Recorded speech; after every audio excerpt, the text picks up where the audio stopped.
realise that you have nothing in common with it, and this is the next year, just you alone with your thoughts, nowhere to share them at all, no one to interact with, no one you genuinely feel like no one is ever going to understand you, and that it does breed a very special sort of hatred for the world.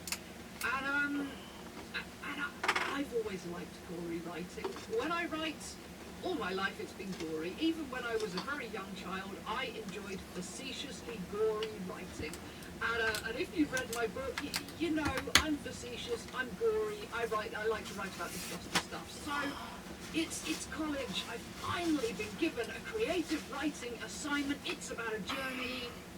So, and the other element to this is that I had just started taking Prozac, and I don't know if anyone else has tried taking Prozac or any other SSRI, but it's quite common for the first month or so to basically feel like you're on speed all the time. And that's how it was for me and how it was for my boyfriend at the time as well, who was the one who kind of said, hey, maybe you should try this. Because I was just like bouncing off the walls all the time. I was really, really like twitchy and kind of babbling and angry also. Anything could make me quite angry. So, you know, there's this kind of like coked up frenzy going on. I always hated the town I lived in when I was this age. And to go to college, I had to walk right through the centre of this town that I hated. And a lot of my school bullies were still at college. I hated them. I'd see them around the place, and I hated the town. I hated the people in it. I was a very angsty teenager. So my poem, I wrote about walking to college. Oh, this is so immature, it's embarrassing, but I wrote about walking to college and pausing in the street to get out a razor blade, slash open my arm so I was bleeding. Then I pulled out two guns. Now, obviously the detailing in this was very bad. I didn't know how to use a gun. I didn't even know what to call a gun. I didn't know the names, the makes of guns, how you use them. I didn't care about that. Creative license. So, you know, so in this poem, I'm striding through town, dripping with blood, pulling out these guns, and just blowing people away. And the detail was lurid. I remember that much, you know, detail about blowing people away and just watching their heads explode like melons, you know, just brains splattering the shop windows, W.H. Smith's Woolworths splattered in gore, it's dripping down, there's chunks of brain dripping down, you know, I bang someone right through the stomach, their intestines are tumbling out, there's a baby in a pram screaming, its mother gets shot, the gore splatters all over the baby, and I'm striding through, and I remember I quoted in this poem the song by Cubanate, Oxyacetylene, Your Beauty on My Skin Like Oxyacetylene or something, because that was like my favourite angry song for like striding to college too. So I think I'd written this poem while listening to this song and just picturing just like shooting these people, just blowing them up, splatter, splatter. And for me, you know, this was not like an exercise in this is a threat or anything. You know, I'm in England. We don't have guns. I obviously was not going to do this. But you know, and the level of gore that I went into,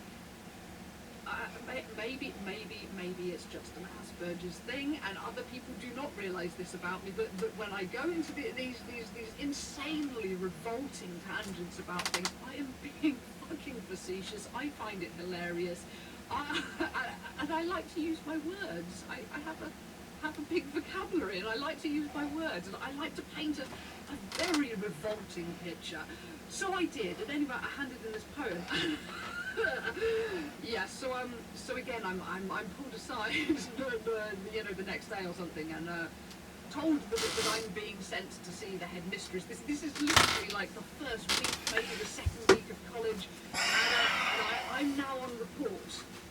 Not to anyone, but literally to the headmistress. I have got to go on report about twice a week. I think people are monitoring me at every lesson.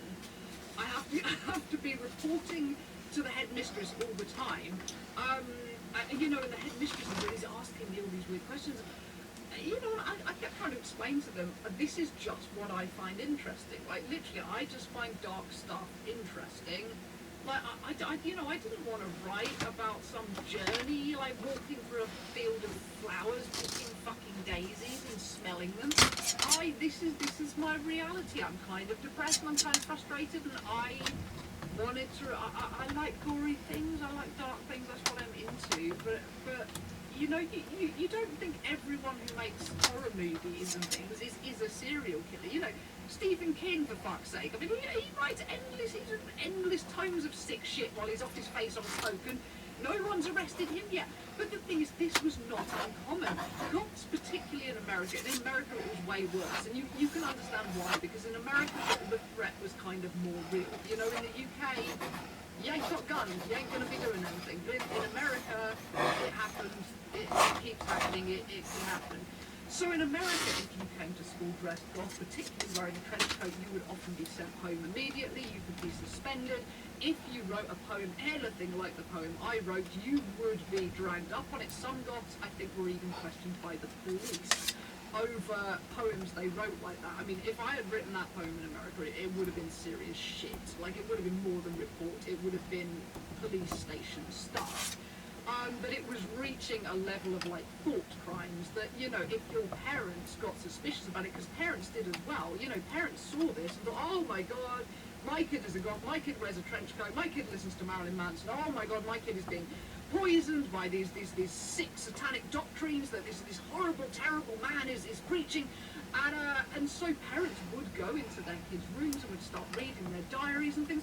And back then, like I say, being a goth, awkward, bullied teenager was very isolating, and many of us were very, very, very depressed. So if you went through our diaries, you would find a lot of weird, lonely, depressed, miserable, dark shit.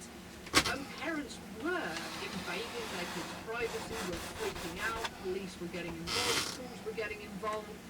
It was like a genuine, serious clusterfuck of the time for all of this stuff. And I don't really know whether it ever blew over or whether 9/11 is what kind of made people stop panicking about goths, because there was another outsider to point fingers at, you know, and goths and their weird little diaries and you know their one massacre kind of paled in comparison to 9/11 and then the war on terror and everything else that spiraled out of that, and